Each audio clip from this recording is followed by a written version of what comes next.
තෙරුවන් සරණයි. සුබ උදෑසනක් වේවා සියලුම දෙනාට.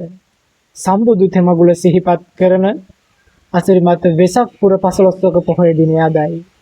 දසතින් ඇසෙන සාදුකාර මැද සදහසිතින් බුදු ගුණ සිහිපත් කරන මේ පින්බර මොහොතේ ශ්‍රීනද වෙබ් රේඩියෝව ඔබ වෙනුවෙන්ම වෙන් කරනු ලබන පෝදා ශ්‍රීනද සජීවී වැඩසටහන සමගයි ඔබ මේ එකතු වී සිටින්නේ.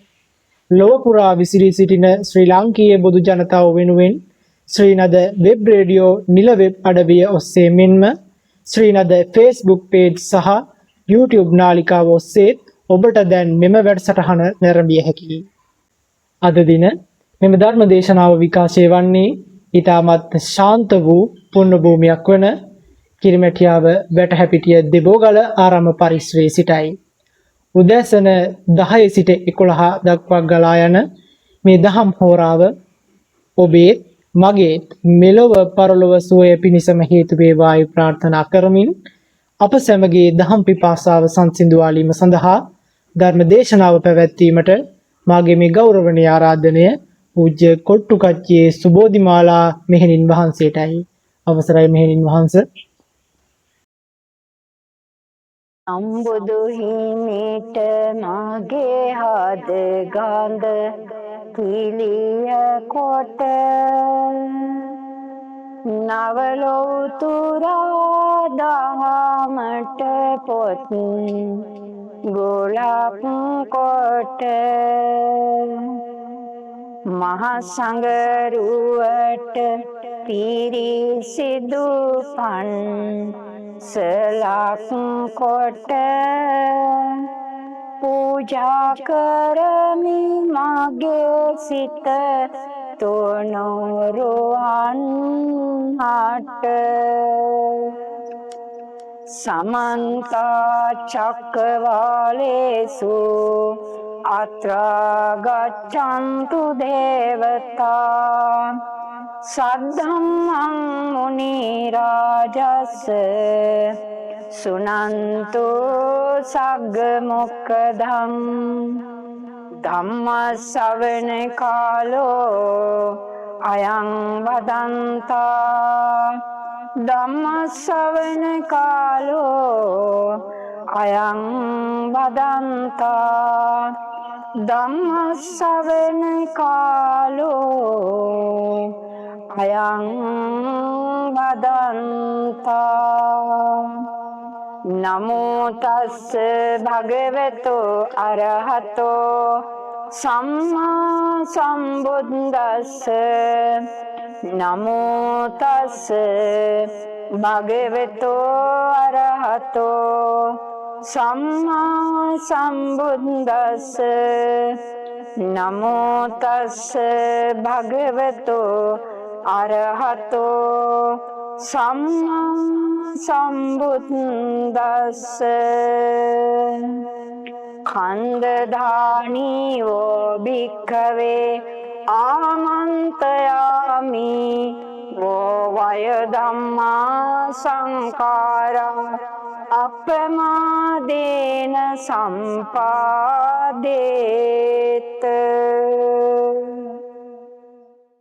තෙරුවන් සරණයි සියලු දෙනාටම. වාසනාවන්ත පින්වතුනි, බෝසත් දුවා දරුවනි, අද වෙසක් මස පුරපසළොස්වක පොහොය දවසයි. බෞද්ධයන් විදිහට, මිනිස්යන් විදිහට, සිංහලයන් විදිහට ඓතිහාසික වශයෙන්, සමාජීය වශයෙන් වැදගත්කම් රාශියක් තියෙන පොහොයක් විදිහට මේ පොහොය දිනය සලකන්නට පුළුවන්. ප්‍රථමව අපිට වැදගත්ම වෙන්නේ ලෞතර ඔබේ මගේ ශාස්ත්‍රූවරයන් වහන්සේගේ සිද්ධාර්ථ ගෞතම බුදුරජාණන් වහන්සේගේ උත්පත්තිය, බුද්ධත්වය, පරිනිර්වාණය කියන තෙමගුල සිහිපත් කරන දිනේ විදියට සලකන්නට පුළුවන්. හැබැයි මදුෂාන් පුතා අවුරුදු 4කට සැරයක් බෞද්ධයන් අසරණ වෙන කාල සීමාවක් විදිහට මේ පොය දිනය සැලකෙනවා. ඒ අවුරුදු 4කට සැරයක් මැයි මාසයේ යෙදුනොත් පොහොය දෙකක් වෙසක් අදි වෙසක් විදිහටත් ජුනි මාසයේ යෙදුනොත් පොහොය දෙකක් පොසොන් අදි පොසොන් විදිහට සැලකෙනවා.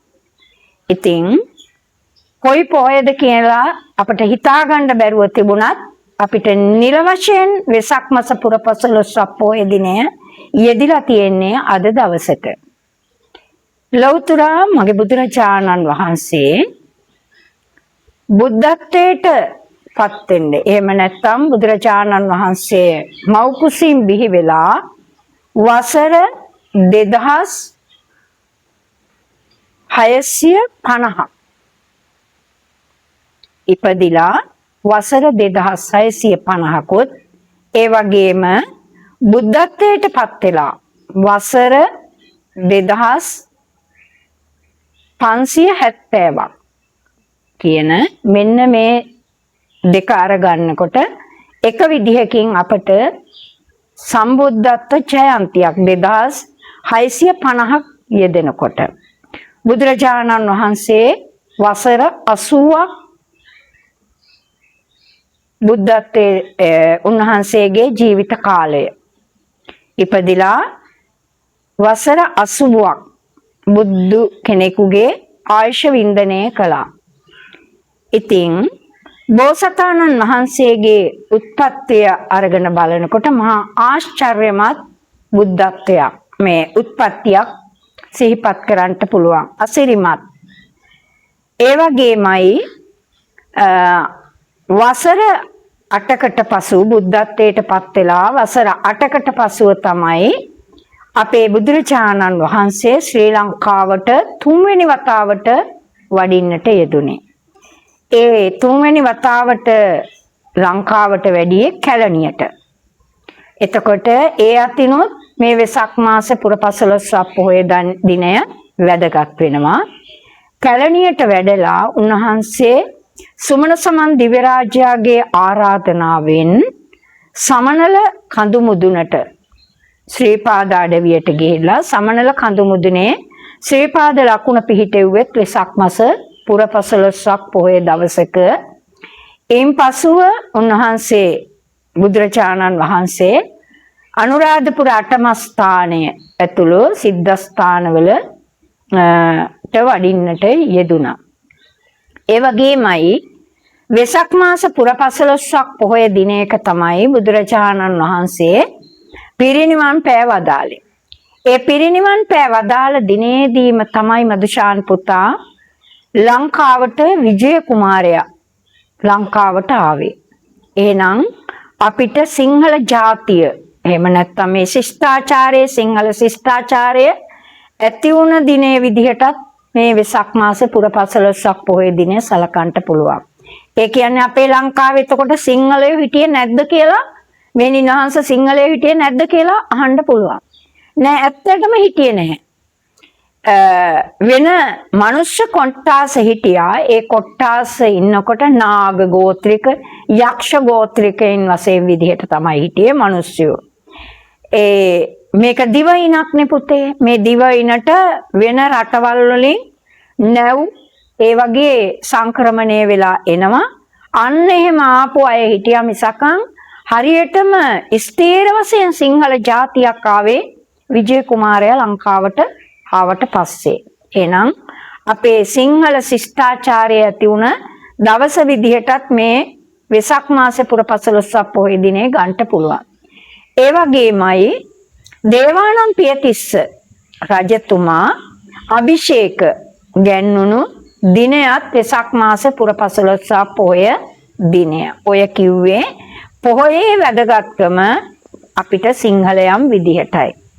ඉතින් ලෞතර බුදුරජාණන් වහන්සේ සාරාංශක කල්පලක්ෂයක් පාරමී දම් පුරලා උන්වහන්සේ දීපංකර පාදමූලයේදී නියත විවරණ අරගෙන අනේක විද ಜಾති සංසාරයේ ඇවිල්ලා ඔබත් මමත් අපත් වෙනුවෙන් එදා බුද්ධත්වයට පත් වෙන්නට මහබෝසතාණන් වහන්සේ විදිහට මහා මායා දේවින් වහන්සේගේ කුසින් මේලවට පහළ වෙනකොට අග්ගෝ හමස්මි ලෝකස්ස ජිෂ්ඨෝ හමස්මි ලෝකස්ස සෙට්ටෝ හමස්මි ලෝකස්ස අයමන්තිමා ජාති නති දහනී පුනබ්භවෝ කියන මෙන්න මේ ගාථා පද ටික කියලා තමයි උන්වහන්සේ මහා මායා දේවීන් වහන්සේගේ කුසෙන් මේ මිහි පිටට උත්පත්තිය ලැබලා අභීත සිංහනාද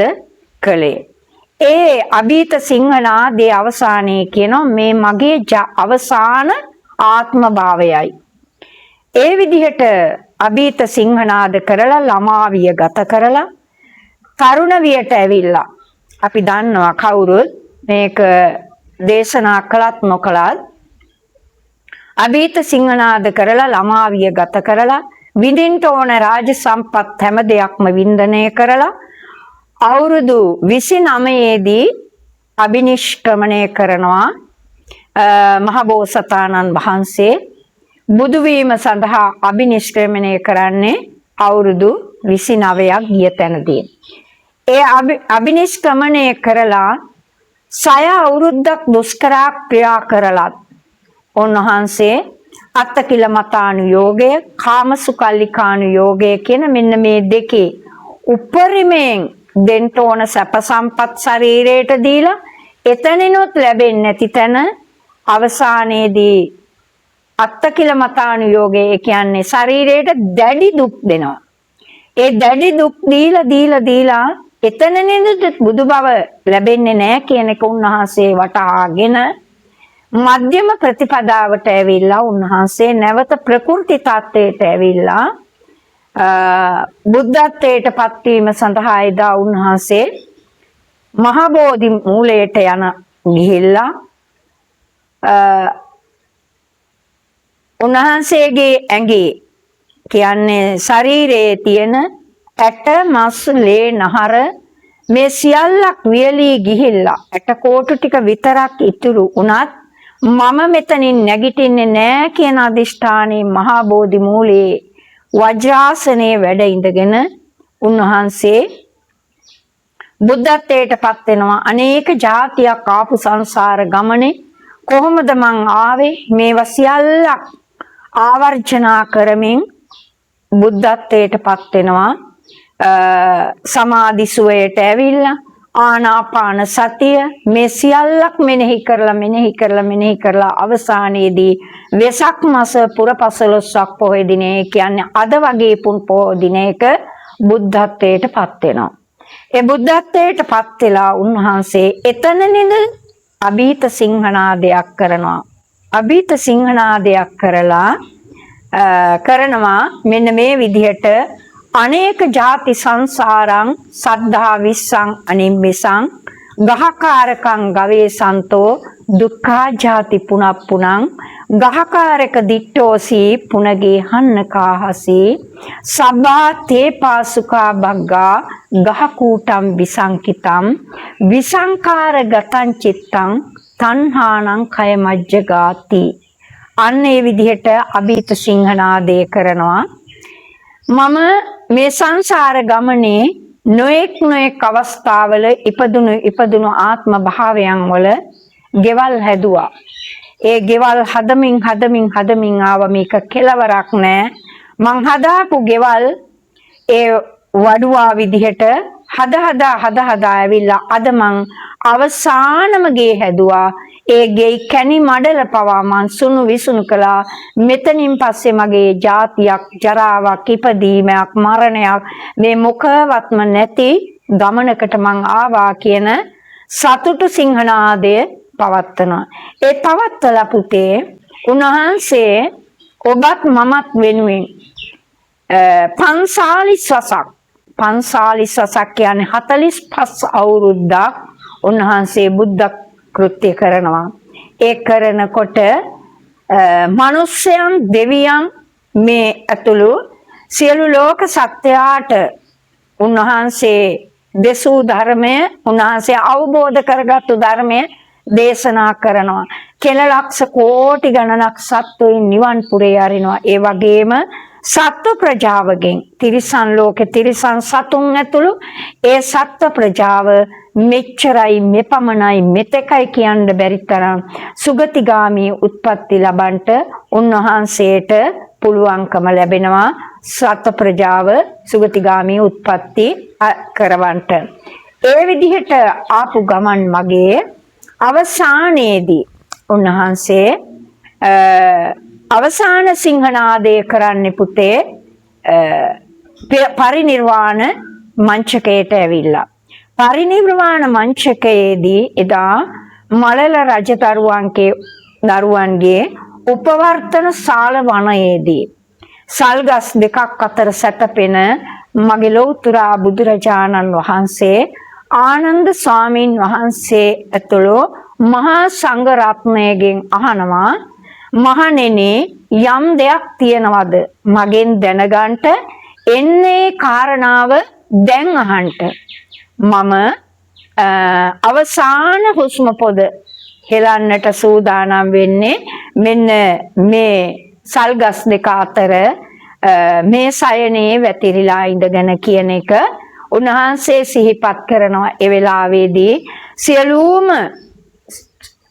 මහා සංඝරුවන හඬා වැළපෙනකොට කන්දදානී වෝ භික්කවේ ආමන්ත්‍යාමි මහණෙනි මම අවසාන වශයෙන් ඔබව අමතනවා වෝ වය ධම්මා සංඛාරා අපමාදේන සම්පාදේත මේ සියලු සංස්කාර ධර්මයෝ නැසෙන සුළුයි.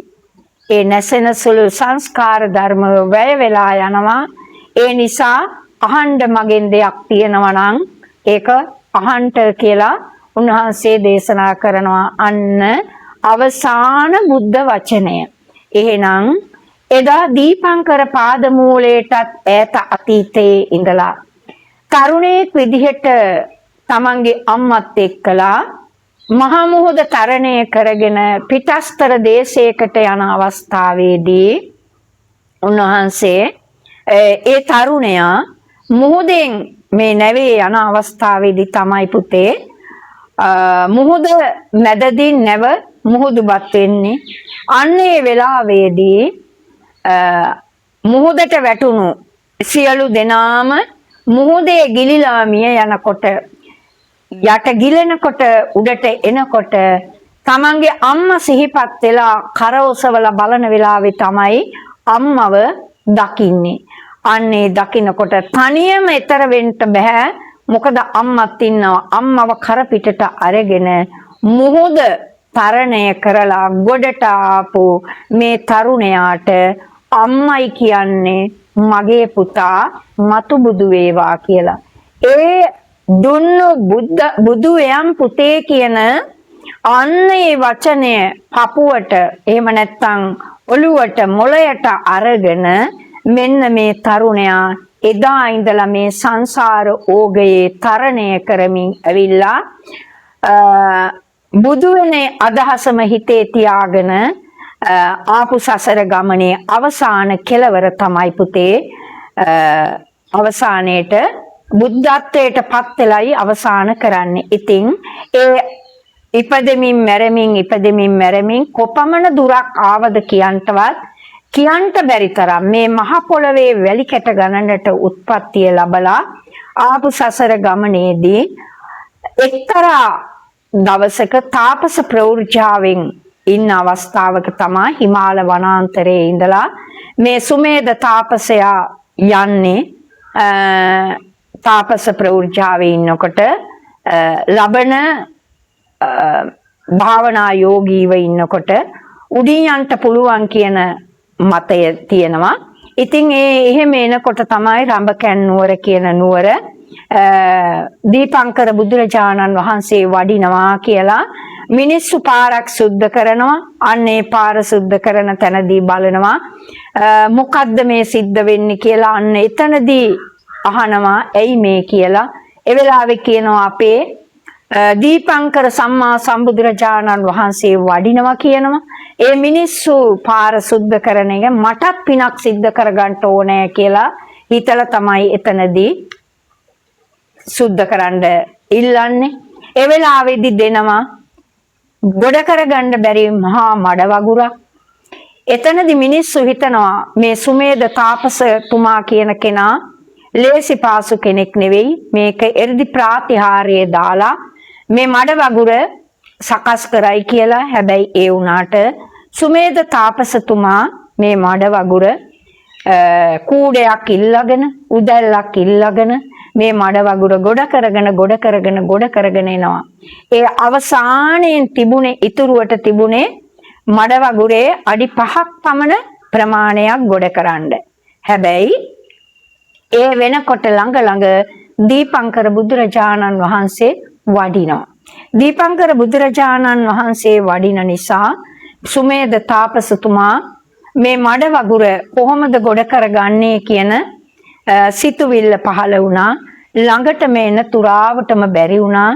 අන්න ඒ වෙලාවේ තමයි පුතේ ඔබත් මමත් ඔය අහලා තියෙන සුමේද තාපසයා මඩ වගුරේ දිගා වුණා කියලා කියන්නේ. ඉතින් මේ මඩ වගුරේ දිගා වෙලා ඉන්න තරුණයා මේ අසහාය පුරුෂයා කවුද කියන එක එදා දීපංකර සම්මා සම්බුදුරජාණන් වහන්සේගේ බුදු ඇසින් බලලා බුදු නුවණින් බලලා එදා 40,000ක් පිරිවරාගෙන වැඩපු මහ සංඝරුවනට මහරහතන් වහන්සේලාට කියනවා මේට සාරා සංඛ්‍ය කල්ප ලක්ෂයකට මත්තෙන් බුදු වෙන මහා පුරුෂයා තමයි මෙන්න මෙතන මේ වැතිරිලා ඉන්නේ කියලා එදා දීපංකර බුදුරජාණන් වහන්සේ නියත විවරණ දෙන්නේ. ඉතින් පුතේ මම මේ හරියක් කිව්වේ මේ සංසාර ගමන කොච්චර දිගයිද කියන එක ඔබ මම අපි කල්පනා කරනවා.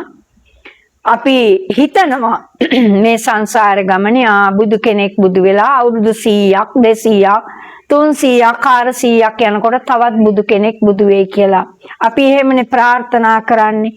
දානේ වේලක් දීලා මලක් පූජා කරලා පහනක් තියලා එතකොට බෝ මලුවක් අතුපතු ගාලා මේ විදිහට නෑ පුතේ සාරා සංඛ්‍ය කල්ප ලක්ෂයක් පාරමී දම් පුරාගෙන එනකොට මේ මහ පොළවේ පස් ගානට අපේ සම්මා සම්බුදුරජාණන් වහන්සේ තමන්ගේ ඇඟේ මස් දන් දීලා තියෙන බව සඳහන් වෙලා තියෙනවා. ඒ වගේමයි ඒ එන කාල සීමාව තුළ උපනුපන් ආත්ම භවයන් වල ඇසිල්ලාගෙන ආපු අයට ආකාශයේ තරු පමණට ඇස් දන් දීලා තියෙන බව සඳහන් වෙනවා. ඒ වගේමයි සතර මහා සාගරය තරම් විශාලට මේ ඇඟේ තියෙන ලේ හරියට උප්දණ්ඩක් මිරිකලා දෙනවා හා සමාන නහර කපලා ලේ උරා බොන්ට යක්ෂයින්ට පවා ලේ දන් දීලා තියෙනවා කියනවා. ඉතින් ඒක නිසා අපි කරන දේ අනුව බලනකොට පුතේ අපි මොනවද කරගෙන තියෙන්නේ? අපි එච්චර හරියක් බුදු වෙන්න බැරි වුණත් පසේ බුදු වෙන්න බැරි වුණත් මහරහත් පදවිය ලබන්නටවත් පුළුවන් තරමට මේ සංසාර ගමනේ ඔබ මම පින් කරගෙන තියනවද කියන එක බැලිය යුතුයි. අපේ සිතින් ඇහිය යුතුයි. අපි කල්පනා කළ යුතුයි. එහෙනම් වෙසක් මාස පුරපසළොස්වක පොහොය දිනේ කියලා කියන්නේ අපිට හැදෙන්න හිතන්ට කල්පනා කරන්ට තවත් එක දවසක් විදිහට අපිට තියෙනවා පුතේ දොරවල් තුනක්. ඒ කියන්නේ පව් සිද්ධ වෙන පින් සිද්ධ කරගන්න පුළුවන් කුසල් සිද්ධ කරගන්න පුළුවන් අකුසල් බැහැර කරන්න පුළුවන් දොරවල් තුනක්. ගෙදරක් වුණොත් දොරක් කියලා කියන්නේ යන්න එන්න තියෙන ප්‍රධාන තැන. එතකොට ඒ දොරවල් තුන හඳුන්වනවා පුතේ සිත කය වචනය කියලා. මෙන්න මේ සිතින් කයින් වචනෙන් අපි හිතලා ක්‍රියා කරනකොට හිතනකොට වචනය පිට කරනකොට අන්න එන සිද්ධ වෙන දේට අනුව තමයි පුතේ අපේ උත්පත්තිය සිද්ධ වෙන්නේ. අපි උපදින්න තැන සකස් කරගන්නට ප්‍රධාන විදිහට හේතු වෙන්නේ ඔන්න ඔය තුන්දොර. ඉතින් මේ තුන්දොර සම්වර කරගෙන අපිට යන්න ගමනක් අද කියලා කියන්නේ වෙසක් මාසේ පුරපසළොස්වක පොහොය දිනේ කියන්නේ ඔබට මට තීරණයක් ගන්න පුළුවන්. අද ඉඳලා මම අකුසල් කර හිටියානම් අන්න අදින් පස්සේ මේ අකුසල් මං කරන්නේ. ඒ කියන්නේ බෞද්ධ පින්වතුන්ට ගිහි පින්වතුන්ට තියෙන්නේ පංචශීලය. අනේ පංචශීලය අද මම පටන් ගන්නවා. අද ඉඳලා පටන් අරගෙන මම මේ පංචශීලය කඩන්නේ නැහැ. paludu කරගන්නේ මේ විදිහට යනවා කියන අදිෂ්ඨානය ඇති කරගන්නට අවස්ථාවයි දවසයි අද දවස. ඉතින් ලෞතර සම්මා සම්බුදුරජාණන් වහන්සේගේ බුද්ධ දේශනාවෙන් ඔබට යම් හරයක් යම් දෙයක් බෞද්ධයන් විදිහට ගත යුතුයි. හැබැයි දැන් එහෙම සිද්ධ වෙනවද කියන එක අපිට අවිනිශ්චිතයි. අපිට හිතන්න කාලයයි. තරුණ දරුවන්ට මේක හොඳ කාලවකවානුවක්. පුතේ මේ මෑත භාගයේදී සිද්ධ වුණු දෙයක්. මේක මම ශ්‍රවණය කරපු දෙයක්. මම දැක්කේ නෑ. ශ්‍රවණය කරපු දෙයක් මේ පිට රටක මේ මෑත මේ වැඩි කාලයක් නෑ රොබෝ කෙනෙක් මහාන කරලා තියෙනවා. රොබෝ කෙනෙක් මහාන කරලා තියෙනවා. රොබෝ කෙනෙක්. එතකොට රොබෝ කෙනෙක් මහාන කෙරුවා කියලා කියන්නේ පුතේ අපේ බුද්ධ ශාසනයේ පරිහානියටපත් වේගෙන යන ලකුණු. දැන් පුතාලා දැකලා තියෙනවා මේ පින්වතුන් දැකලා තියෙනවා බෝසත් දරුවෝ දැකලා තියෙනවා කොහොමද පැවිදි පින්කමක් වෙන්නේ කියලා. ඒ පැවිදි පින්කම වෙනකොට පැවිදි කරලා ඉස්සරහින් යන්නේ ඒ පැවිදි කරපු ආචාර්ය උපාධාචාර්ය ස්වාමින් වහන්සේලා. එතකොට මේ රොබෝ කෙනා පැවිදි කරලා රොබෝ කෙනා ඉස්සර කරගෙන ස්වාමින් වහන්සේලා ටික වැඳගෙන පිටිපස්සෙන් යන දර්ශනයක් තමයි සිද්ධ වෙලා දැන් තියෙන්නේ. එතකොට පුතේ බුද්ධ ශාසනේ අපි දන්නවා දානිකට වඩිනකොට නේද? ඉස්සර වෙලා වඩින්නේ වයසින් වැඩි අය. එහෙම නැත්නම් මහානකමින් වැඩි අය. එතකොට මෙතනදි සිද්ධ වෙලා තියෙන්නේ මේ යකඩ ගොඩක් මහාන කරලා එයාව ඉස්සර කරගෙන අර කට්ටිය පුතේ පරිහානියටපත් වෙලා නැද්ද කියන්නේ? මේ පරිහානියටපත් වෙන්න කාලයයි දැන් ඇවිල්ලා තියෙන්නේ. හිතන්න ඔබට මට මරණය කියන එක හෙටද කියලා අපිට විශ්වාසයක් නැහැ. නමුත් තව අවුරුදු 5ක් අපි තව හිටියොත් මේ තෙල් සුවඳ මල් සුවඳ හඳුන් කූරු සුවඳ නැතිව යන කාලේ එනවා. දන් දෙන්නේ නැතුව යනවා පුතේ මිනිස්සු. විහෙර විහාර හදන්නේ මේ අවසානම ටික තමයි මේ යන්නේ. විහෙර විහාර හැදෙන චෛත්‍ය බැඳෙන ඔබ අතින් චෛත්‍ය උණු පිළියම් කෙරෙන බෝමලු සුද්ධ කෙරෙන බෝධි ප්‍රාකාර බැඳෙන අවසාන යුගයයි මේ යන්නේ. ඒ නිසා කල්පනාකාරී වෙන්න ඔබට මට අපි පය උස්සගෙන ඉන්නේ එක්කෝ සතර අපායටද නැත්නම් මනුලොවටද කියන එක හිතන්න කාලය ඇවිල්ලා තියෙන්නේ. අපි දන්නවා මේ කාල සීමාව තුල වෙනකොට ඉස්සර පුතේ මිනිස්සු කියන්නේ මගේ අතීතයට ගියොතින් අපේ කිරි අම්මලා ඉස්සර බණක් අහන්න යන්න ඕන බොහෝ දුරක් පන්සල්. ඒ පන්සලට ගියාම බොහෝ දුරක් යනකොට මේ දැන් කාලේ වගේ විදුලිය තිබුණේ නැහැ. හුළුවත්තක් පත්තු කරගෙන කියන්නේ හනස්සක් එහෙම නැත්තම් පොල්ලත්තක් හොඳට හිර වෙන්න බැඳලා ඒක පත්තු කරගෙන යනවා. එකක් පත්තු කරන් යනවා අනිත් එක ආපහු බණ අහලා එනකොට පත්තු කරගෙන අරන් එනවා. එන්න අරන් යනවා. එහෙම යන කාල සීමාවක් තිබුණා පුතේ. ඒ යනකොට පැය භාගයක් විතර යන්න ඕන පන්සලට යන්න.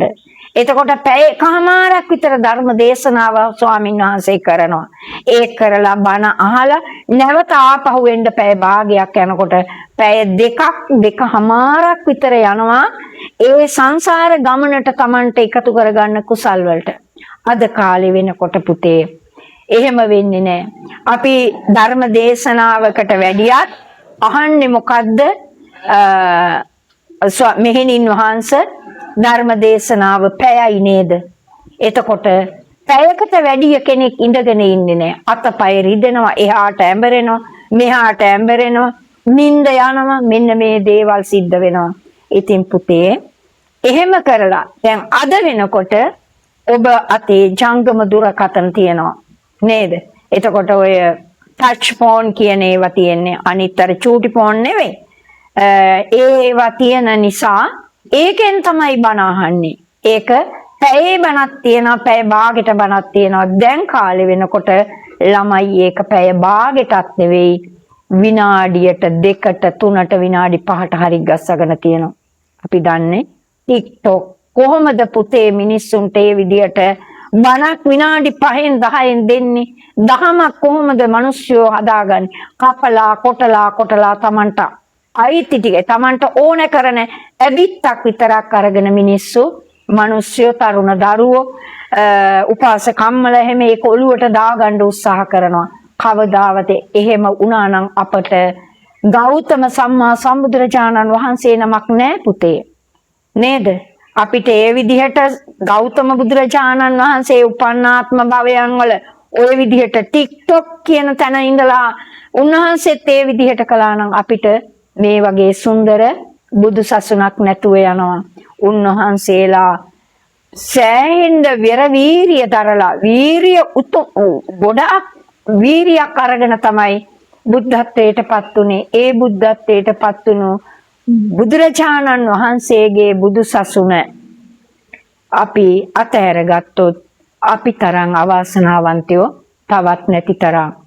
කෙනෙක් හිතන්න පුළුවන් ඒ මෛත්‍රී බුදුරජාණන් වහන්සේගේ බුදු සසුන ඉදිරියට තියෙනවනේ මෙහෙණින් වහන්සේ කියලා නේද? හැබැයි ඒ කාදෙහෙට සිද්ධ වෙන්නේ නැහැ පුතේ. මේ මනුස්ස ආයුෂ කකුසඳ කොණාගම කාක්ෂප ගෞතම කියන සතර බුදුරජාණන් වහන්සේලා තමයි මේ මහා භද්‍ර කල්පයේ පහළ වුණේ. මේ මහා භද්‍ර කල්පය කොටස් 5කට බෙදුවොත් අපි හිතන්නකෝ කොටස් 5 කියන්නේ අවුරුදු 100යි කියන්නකෝ. මේක කොටස් 5කට බෙදුවොත් අවුරුදු 20 නෙන්නේ. එතකොට ඒ 20 එන කොටස් 5 පුතේ අවුරුදු 20ක තමයි කකුසඳ කොණාගම කාක්ෂප ගෞතම මේ මෛත්‍රී බුදුරජාණන් වහන්සේ පවා පහළ වෙන්නේ. එතකොට එහෙමනම් අපිට කොටස් කීයක් තව තියනවද බුදු කෙනෙක් නැතුව?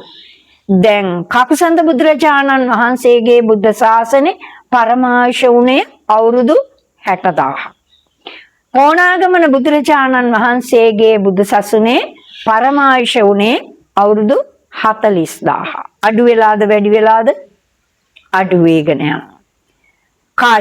කකුසඳ කොණාම කාශ්‍යප බුදුරජාණන් වහන්සේගේ බුද්ධ ශාසනයේ පරමායුෂ උනේ පුතේ අවුරුදු 20000. එතකොට එතනින් පස්සේ බුදු උනේ ගෞතම බුදුරජාණන් වහන්සේගේ පරමායුෂ කීයද උනේ? අවුරුදු 120යි. හොඳටම බැහැලා නැද්ද කියන්නකෝ?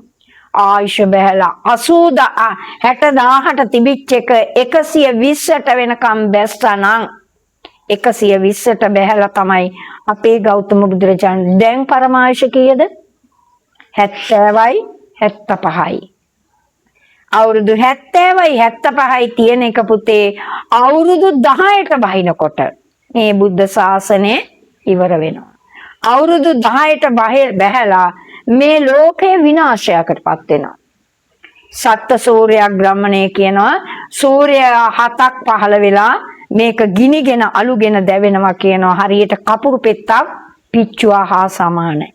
ඊට පස්සේ කිසිම ජීවියෙක් මේ පෘථිවි තලයේ නැතුව ගිහිල්ලා නැවත සැරයක් ආබස්සර කියන බ්‍රහ්ම ලෝකයේ ඉඳලා බ්‍රහ්මයින් සැරිසරා යනකොට මේ මහ පෘථිවිය දැකලා අන්නේ බ්‍රහ්මයින් මේ මහ පොළවට බැහැලා තමයි නැවත සැරයක් ඒ බහින කාල සීමාව වෙනකොට 80000ක් ආයුෂ තියෙනවා කියනවා අන්නේ මිනිස්සෙයින්ට. ඒ 80000ක් ආයුෂ තියෙන කාලයේදී තමයි පුතේ මෛත්‍රී සම්මා සම්බුදුරජාණන් වහන්සේ ලෝකෙට එනවා කියලා කියන්නේ, පහළ වෙනවා කියලා කියන්නේ. එහෙම වෙනකොට ඒ අවුරුදු 80000 යන කාල සීමාව වෙනකොට අපි කොහේ වැටිලා ඉඳීද? ඔබට මට හිතන්න ඕන සිද්ධ වෙන්නේ නැද්ද කියලා බලන්නකෝ.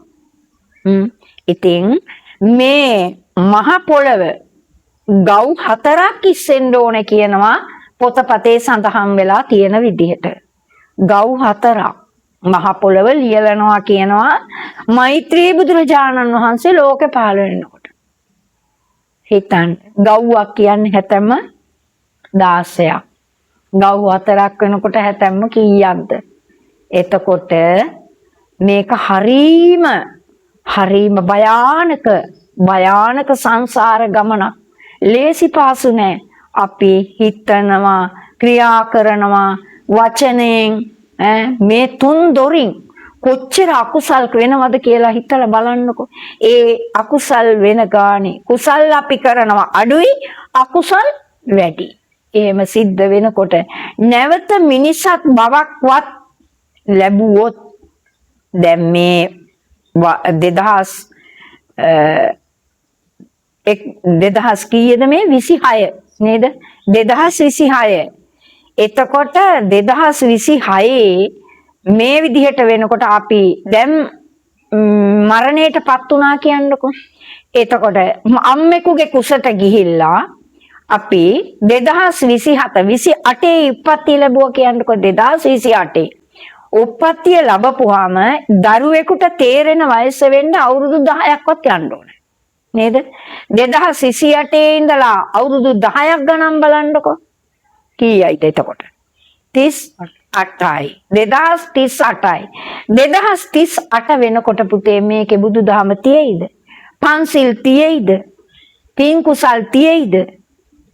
එහෙම වෙනකොට අපි නැවත අපි අතින් අම්මා මැරෙයි, තාත්තා මැරෙයි, බෝධින් වහන්සේලා කැපෙයි. ඇයි දන්නේ නැහැ නේද?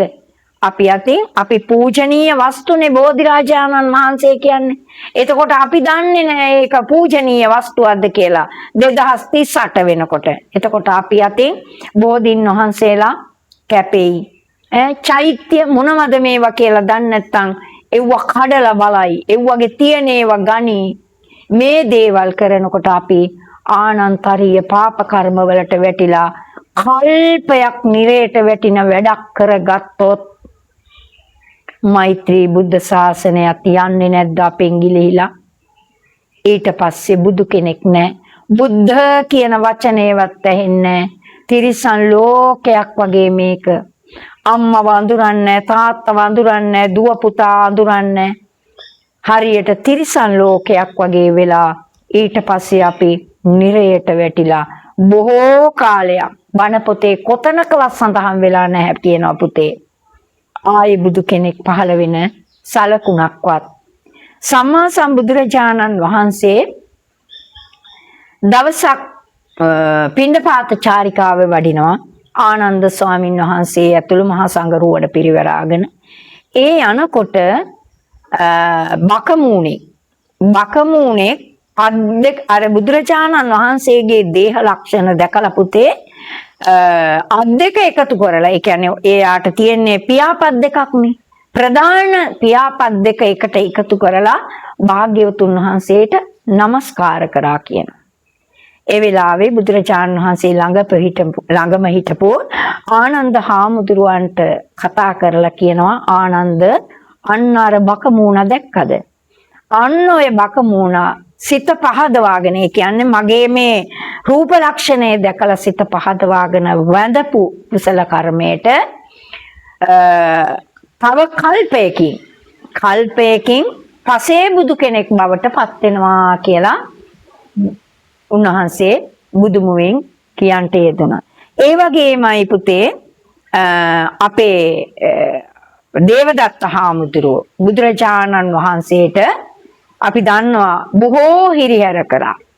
ඒ බොහෝ හිරිහැර කරපු දේවදත්ත හාමුදුරුවෝ අවීචි මහ නරකයට වැටුනේ.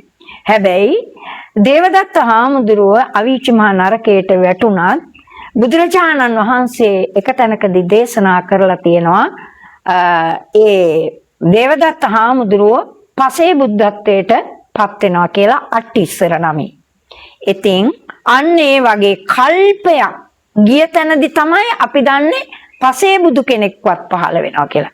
ඒක නිසා මෛත්‍රී සම්මා සම්බුදුරජාණන් වහන්සේ ලෝකෙන් පහළ වෙලා ගියාට පස්සේ කිසිම බුදු කෙනෙකුගේ සලකුණක්වත් නැති බව තමයි තියෙන්නේ. ඉතින් එහෙම වුණාම ආයේ මේ ලෝකයේ සම්මා සම්බුදුරජාණන් වහන්සේ නමක් පහළ වෙන තුරාවට මේ ගෞතම බුදු සසුන අපිට සුන්දර බුද්ධ ශාසනයේ විදියට හිතට අරගෙන පාපයන්ගෙන් වෙන් වෙලා කුසලයේ යෙදිලා අකුසල් වලින් වෙන් වෙලා පින් කරගෙන යන්න හොඳම කාලය මේ කාලයයි කියලා හිතෙනවා. ඉතින් තරුණ දරුවන්ට දෙමාපියන්ට හිතන්න කාලයයි. ප්‍රතිපත්තියට මූලිකත්වයේ දීලා ආමිෂේ කරන්න එපා කියනව නෙවෙයි. ආමිෂේ හොඳයි. ආමිෂේ තුලින් තමන්ගේ තණ්හාව දුරු කරගන්න පුළුවන්. දන් දීම ඒ වගේ දේවල් වලින්. නමුත් ප්‍රතිපත්තියට මුල් තැල දුන්නොත් අපිට සසර ගමනේ යම් තැනකට යන්න පුළුවන් වෙන බව තමයි කියන්න තියෙන්නේ.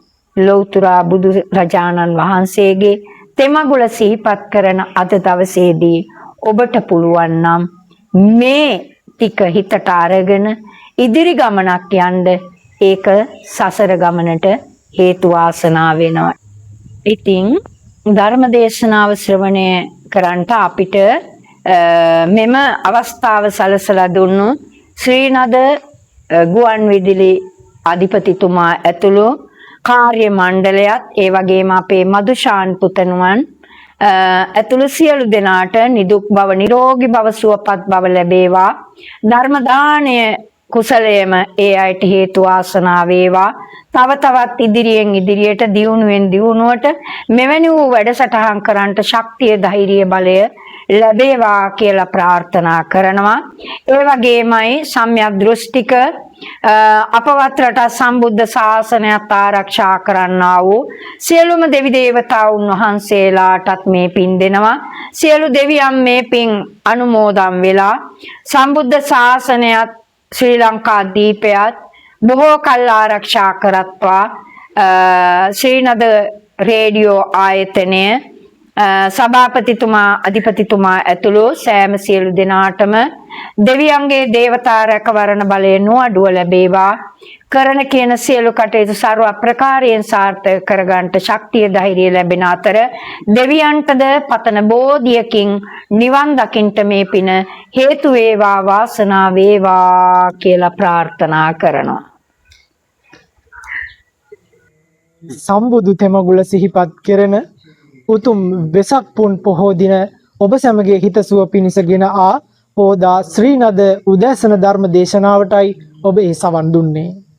පෝදා ශ්‍රීනද වැඩසටහනට සමගාමීව අද දවස පුරාම විශේෂ වැඩසටහන් කිහිපයක්ම සෝදානම් කර තිබෙන නිසා දිගටම ශ්‍රීනද රේඩියෝවත් සමග රැඳෙන්නට ඔබට ආරාධනා කරන අතර ලබන පොහෝ දිනත් ඔබ හමු වන බලාපොරොත්තුවෙන් අද දිනට මා සමුගන්නවා. මම එමිල් මදුෂාන් වැටහැපිටිය දෙබෝගල ආරාම පරිශ්‍රයේ සිට තෙරුවන් සරණයි.